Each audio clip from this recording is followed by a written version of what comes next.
ஒரு நிமிடம் யோசித்து பாருங்கள். நாளை காலையில் நீங்கள் தூக்கத்திலிருந்து எழுந்திருக்கும்போது உலகம் முழுவதும் பெட்ரோல் பங்குகள் மூடப்பட்டிருந்தால், மின்சார கிரிட்டுகள் செயலிழந்து விட்டால், சூப்பர் மார்க்கெட்டுகளில் பொருட்களின் விலைகள் 10 மடங்கு உயர்ந்திருந்தால் எப்படி இருக்கும்? கேட்பதற்கு ஏதோ ஹாலிவுட் பேரழிவு படக்கதை போல் இருந்தாலும் இது எந்த நொடியும் நடக்க தயாராக இருக்கும் ஒரு கசப்பான உண்மை. இதற்கெல்லாம் காரணம் பூமியில் இருக்கும் ஒரு சிறிய நீர்ப்பாதை. அதன் பெயர்தான் ஸ்ட்ரெய்ட் ஆஃப் ஹார்மோஸ். பாரசீக வளைகுடா மற்றும் ஓமான் வளைகுடாவை இணைக்கும் இந்த சிறிய நீரிணை வழியாக ஒவ்வொரு நாளும் உலகம் முழுவதும் பயன்படுத்தும் எண்ணெயில் சுமார் 20% பயணிக்கிறது.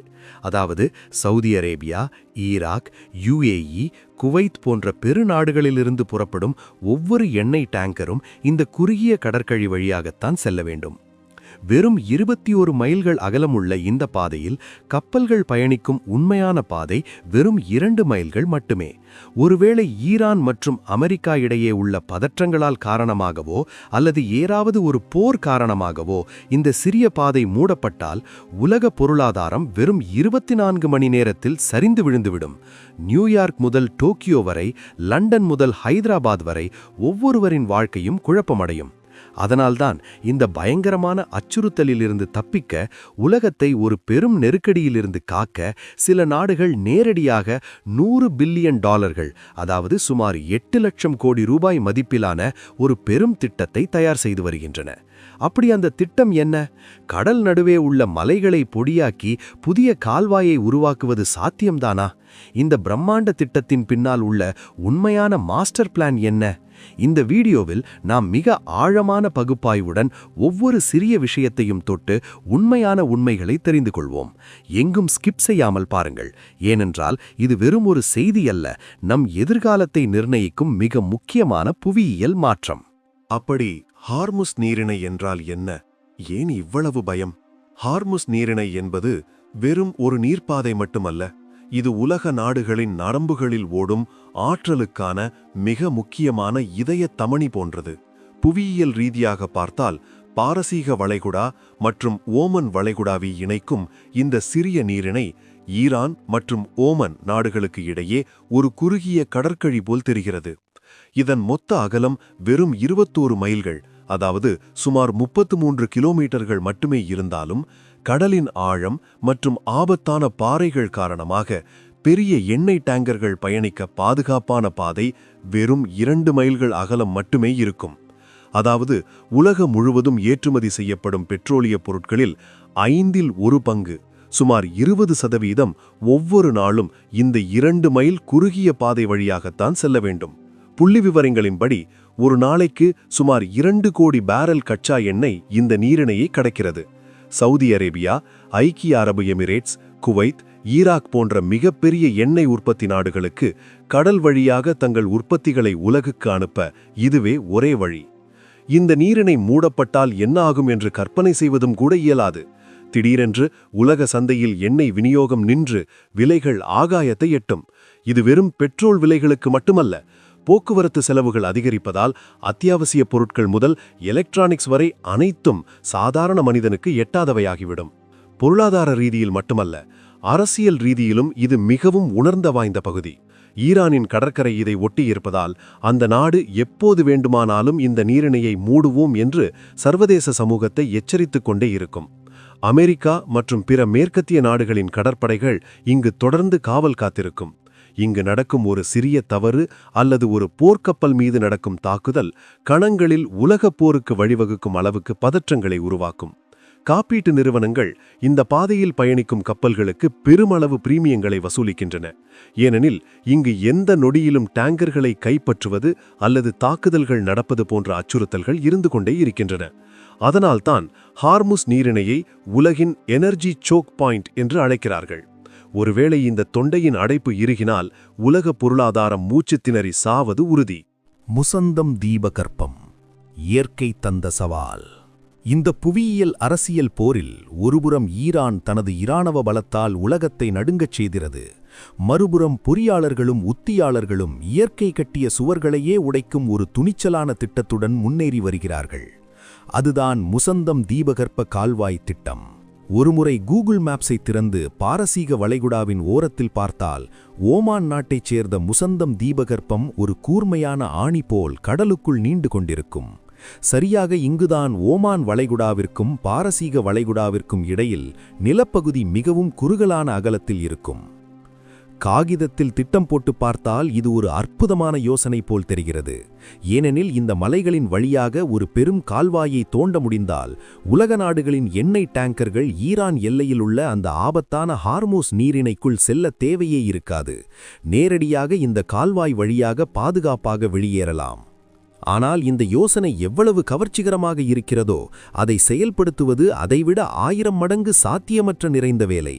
ஏனென்றால் முசந்தம் என்பது ஏதோ சாதாரணமான சமவெளி பகுதி அல்ல, அது நிற்கும் உயரமான சுண்ணாம்பு குன்றுகளின் தொகுப்பு. அங்குள்ள ஹஜார் மலைத்தொடர்கள் கடல் மட்டத்திலிருந்து 6500 அடிகள் உயரம் வரை எழும்புகின்றன.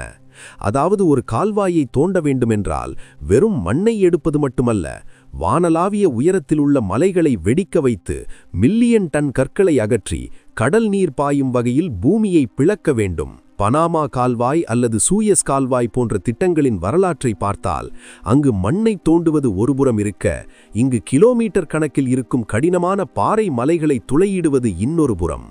இதற்கு ஆகும் செலவு சுமார் $100 பில்லியன் தாண்டிவிடும் என்று நிபுணர்கள் கருதுகிறார்கள். இது ஒரு நாட்டின் வருடாந்திர பட்ஜெட்டை விட அதிகம். அதைவிட முக்கியமாக இந்த திட்டம் நடந்தால் சுற்றுச்சூழலுக்கு ஏற்படும் சேதம் கற்பனை செய்ய முடியாதது. அப்பகுதியின் இயற்கை அழகும் கடல் உயிரினங்களும் முற்றிலுமாக அழிந்துவிடும் ஆபத்து இருக்கிறது. ஒருவேளை தொழில்நுட்ப ரீதியில் இது சாத்தியமானாலும் அரசியல் ரீதியாக ஓமான் நாடு தனது மிக உத்திகரமான நிலப்பகுதியை இப்படி சர்வதேச வணிகத்திற்காக துண்டு துண்டாக வெட்ட ஒப்புக்கொள்ளுமா என்பதுதான் மிகப்பெரிய கேள்விக்குறி. இந்த கால்வாய் கட்டுமானம் நடந்தால் அது வெறும் ஒரு பொறியியல் அதிசயம் மட்டுமல்ல, உலக வரலாற்றிலேயே புவியியல் தோற்றத்தையே மாற்றியமைத்த மிகப்பெரிய மனிதனால் உருவாக்கப்பட்ட புரட்சியாகவும் நிலைத்துவிடும். ஆனால் அந்த மலைகளின் மார்பை பிளந்து வழி செய்வது என்பது இயற்கைக்கும் மனிதனுக்கும் இடையே நடக்கும் ஒரு மகா போர் போன்றதுதான். மனித அறிவுக்கும் இயற்கை சக்திகளுக்கும் இடையே நடக்கும் உண்மையான போர் எங்காவது இருக்கிறதென்றால் அது இந்த முசந்தம் மலைகளுக்கு நடுவில்தான் என்று சொல்ல வேண்டும். ஒருமுறை கற்பனை செய்து பாருங்கள். வானத்தை தொடும் வண்ணம் நிற்கும் ஆயிரக்கணக்கான அடி உயரமுள்ள பாறை மலைகள், அவற்றின் நடுவிலிருந்து கிலோமீட்டர் கணக்கில் ஆழமான ஒரு பாதையை உருவாக்குவது என்பது வெறும் சாகசம் மட்டுமல்ல, அது ஒரு என்ஜினியரிங் நரகம். முசந்தம் பகுதி என்பது நாம் சாதாரணமாக பார்க்கும் மணல் திட்டுகள் அல்லது சிறிய சிறிய மண்மேடுகள் அல்ல.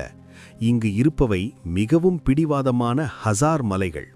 இந்த மலைத்தொடரில் உள்ள சில சிகரங்கள் 2000 மீட்டர்கள், அதாவது சுமார் 6500 அடிகளுக்கும் மேல் உயரத்தில் உள்ளன.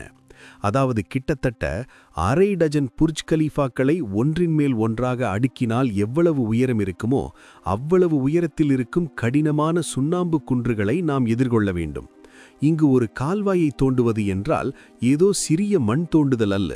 கோடிக்கணக்கான டன் எடையுள்ள நூற்றாண்டுகள் பழமையான கடினமான பாறையை டைனமைட்டுகளால் வெடிக்க வைத்து அதிநவீன இயந்திரங்களால் துண்டுகளாக்கி அந்த படிவுகள் அனைத்தையும் அங்கிருந்து அகற்ற வேண்டும்.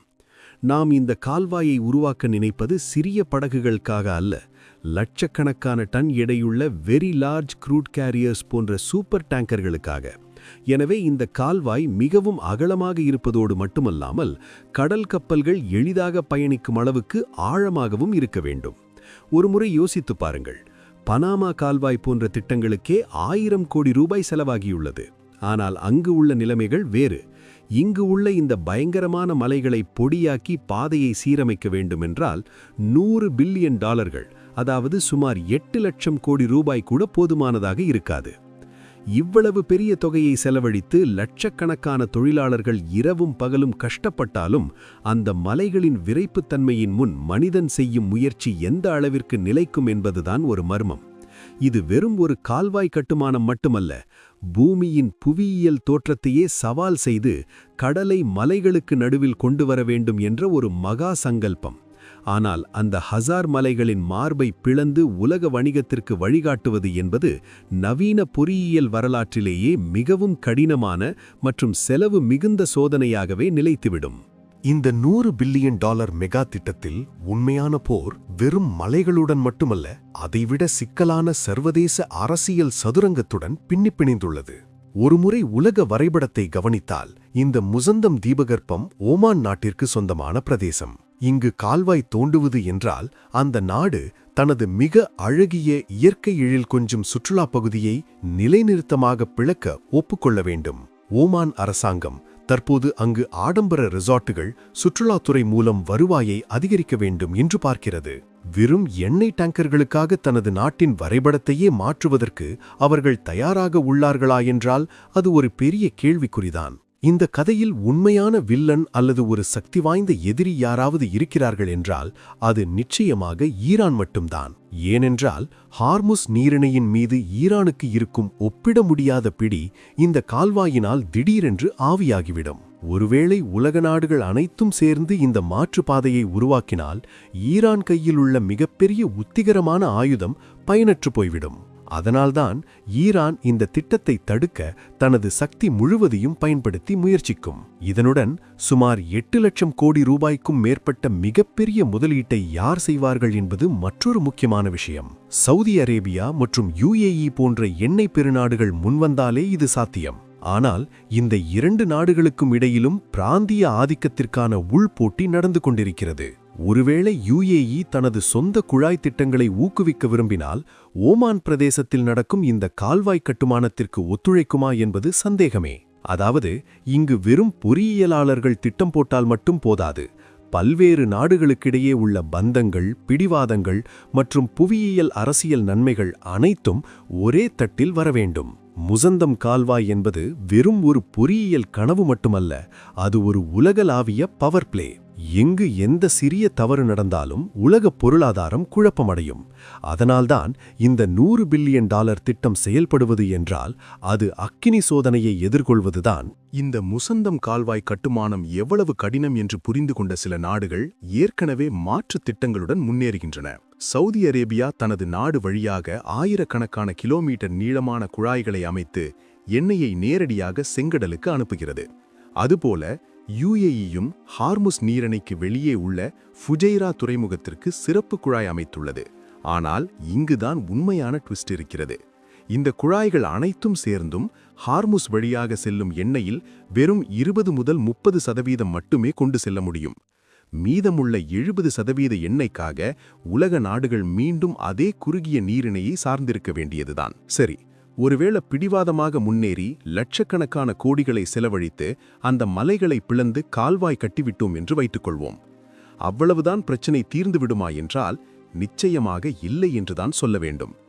ஏனென்றால் ஹார்முஸ் நீரிணைக்கு பதிலாக இந்த புதிய கால்வாய் மற்றொரு பாட்டில்நெக்காக மாறும். கடந்த காலத்தில் சூயஸ் கால்வாயில் எவர்கிவன் கப்பல் சிக்கிக்கொண்டு உலக வணிகத்தை முடக்கியது போல் இங்கும் ஏதேனும் தொழில்நுட்ப தோல்வி காரணமாக சூப்பர் டேங்கர் நின்று போனாலும் அல்லது யாராவது வேண்டுமென்றே தாக்குதல் நடத்தினாலும் மீண்டும் கதை ஆரம்பத்திற்கே வந்துவிடும். இதனுடன் சுற்றுச்சூழல் ரீதியாக நடக்கும் அழிவு கற்பனைக்கு எட்டாதது. அந்த மலைகளில் உள்ள அரிய உயிரினங்களும் கடல் சுற்றுச்சூழல் அமைப்பும் முழுவதுமாக இந்த பெரும் வெடிப்புகளாலும் தோண்டுதல்களாலும் நிரந்தரமாக அழிந்து போகும். அதாவது நாம் ஒரு புவியியல் பிரச்சனையை தீர்க்கப் போய் அதைவிட பெரிய சுற்றுச்சூழல் மற்றும் பாதுகாப்பு சார்ந்த அச்சுறுத்தலை விலைக்கு வாங்கியது போலாகும். அதனால்தான் முசந்தம் கால்வாய் என்பது ஒரு அழகான கனவு. பொறியாளர்களுக்கு இது ஒரு சவால், அரசியல் தலைவர்களுக்கு இது ஒரு ஆயுதம். ஆனால் தற்போதைக்கு புவியை மாற்றுவது அவ்வளவு எளிதல்ல. அந்த மலைகள் அவ்வளவு விரைவில் நகராது. அந்த அரசியல்கள் அவ்வளவு விரைவில் அமைதியடையாது. உலகம் எண்ணெயை நம்பியிருப்பதை குறைத்து சோலார் அல்லது ஹைட்ரஜன் போன்ற பசுமை ஆற்றலை நோக்கி சென்றால் ஒழிய இந்த ஹார்முஸ் நீரிணை பயம் நம்மை விடாது. அதுவரை அந்த 21 மைல் கடற்கழியை பார்த்து உலகம் முழுவதும் பயத்துடன் பார்க்க தவறாது.